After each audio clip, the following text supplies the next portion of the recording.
The year starts off with a new President of the United States. On January 20th, George W. Bush is sworn into office, becoming the 43rd President of the United States. A 7.6 magnitude earthquake hits El Salvador, killing at least 800 and leaving thousands homeless on January 13th. More on that with former El Salvador resident and science teacher, Mr. Spencer. What it did was there was a hillside, a neighborhood close to our school where I taught. The whole thing there was a gigantic landslide, took the entire neighborhood out and killed like 1,000 people. And the poor people in this had their houses completely destroyed. I mean, it was pretty bad because there's such a high rate of poverty in El Salvador that those people that lost their homes pretty much lost everything. And it took they were still cleaning up like a month after the first earthquake, because exactly 1 month later we had a second aftershock, which sent our kids out of school for an additional 2 weeks because it was so damaging. I mean, I had a chance to tour a lot of the area around central El Salvador, and it was a lot of homes destroyed completely, and they had no tools to clean them up. They had to clean them up with like shovels and manpower, just physical labor. Okay. I was on a driveway in an underground parking lot under a 3-story shopping center. I was about fourth in line from getting out, and my car started sliding backwards. And I was thinking, well, maybe I have brake problems. Then I looked in my rearview mirror, and thousands of people were running for the exit. And that's when I noticed the ramp was starting to move up and down. It's like, oh my, we got an earthquake. So I got out, and all of us stood in front and watched that entire building just go back and forth this way. 3 total stories of it. Then when it was over with, all of us ran back for our cars, and some guy was out there directing traffic, and all of us in line got out in front of everybody coming and going on the main street. So it was pretty intense. Wikipedia is launched on January 15th. On January 28th, the Super Bowl ends with the victors being the Baltimore Ravens. On February 21st, at the Grammys, the award for Best Song goes to Bob Dylan for his piece, Things Have Changed. The motion picture Gladiator is awarded for the Best Picture at the Oscars on March 25th. Tensions between the U.S. and China rose on April 1st. A Chinese fighter jet collided with a U.S. surveillance aircraft, forcing the aircraft to make an emergency landing on Hainan Island. The crew was detained and interrogated for 10 days, then released. More on that with Tech Sergeant James Escott. The event that we were talking about was a naval P-3 or Orion aircraft, which is a submarine tracking aircraft, was flying over international waters, over off of the coast of China, and some Chinese aircraft were scrambled to intercept it, and there was a mid-air collision between one of the Chinese fighters and the P-3, the naval P-3. It did significant damage to one of the engines of the P-3, in addition to some of the flight controls. And so the pilot actually lost control of the aircraft momentarily and then regained control. Upon regaining control, he determined that he was going to be able to make a forced landing or an emergency landing on Hainan Island, which is considered Chinese territory. They made an emergency landing, and then my understanding is the crew were detained by Chinese authorities for a period of 10 days before they were released back to the U.S. They were not able to take the aircraft. The aircraft stayed on Hainan Island after the event, and then the United States made arrangements and actually got the aircraft back. And I'm not completely familiar with how long it took us to get the aircraft back. Well, I was stationed in Northern California at the time. Really on a military base, the security is always at a heightened alert. just from day-to-day operations. But anytime there's an international incident like that, it does increase. The security on the base increases, and you definitely notice a difference in the posture of the security.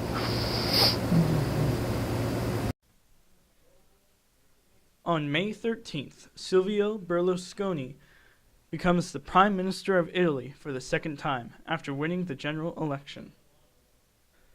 In Talpiot, Jerusalem, Israel, a wedding hall collapsed on May 24th during the wedding of Kieran and Asaf Dror. 23 people fell to their deaths and 380 more were injured. On June 7th, George W. Bush signs the Economic Growth and Tax Relief Reconciliation Act of 2001, the first tax cut of a series now known as the Bush Tax Cuts.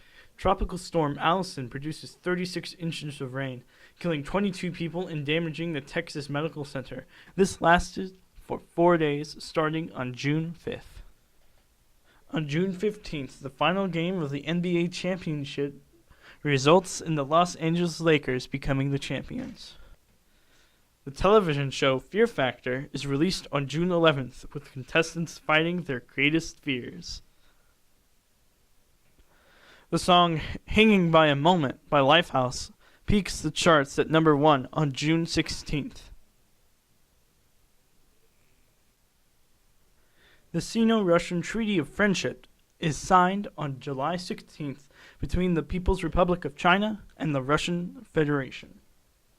Vladivostok Air Flight 352 crashes on approach to landing at Irkutsk Airport, Russia, killing 145 people on July 3rd.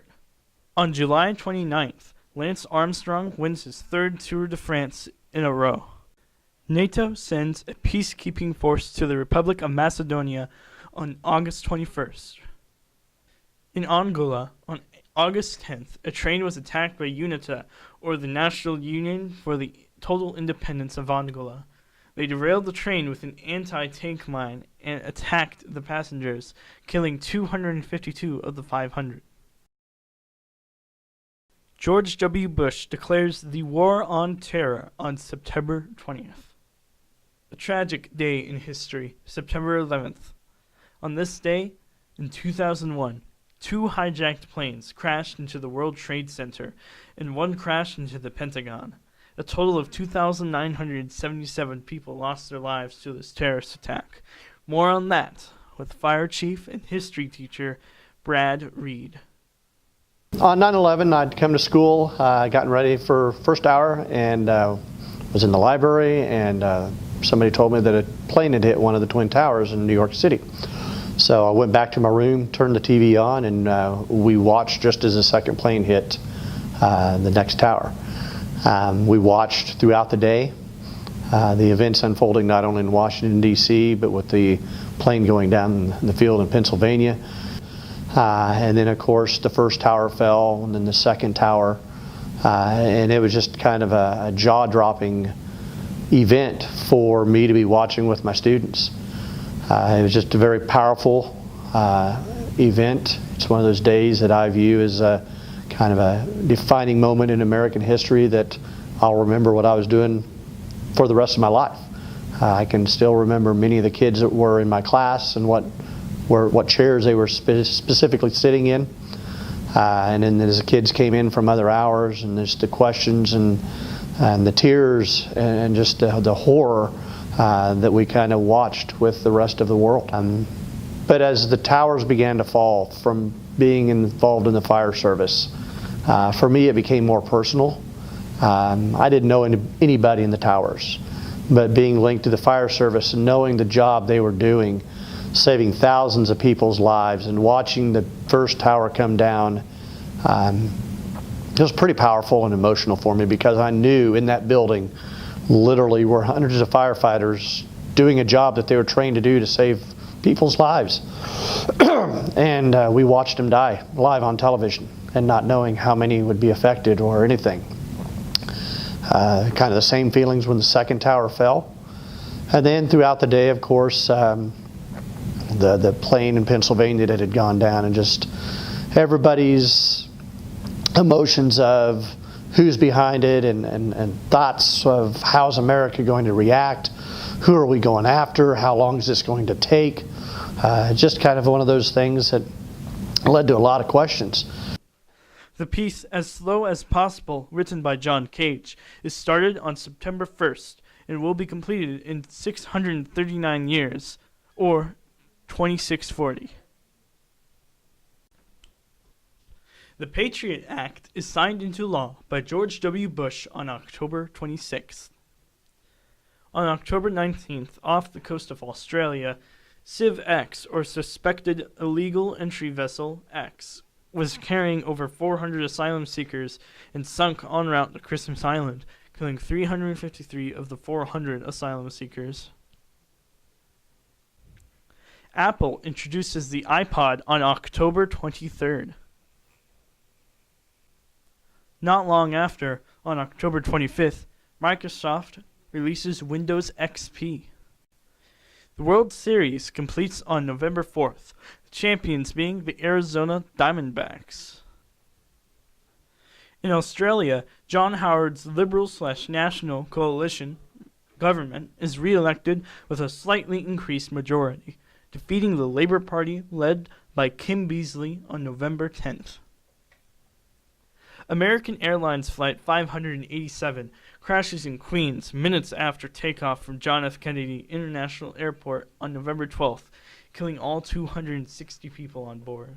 Bungie releases Halo 1 on the original Xbox on November 15th.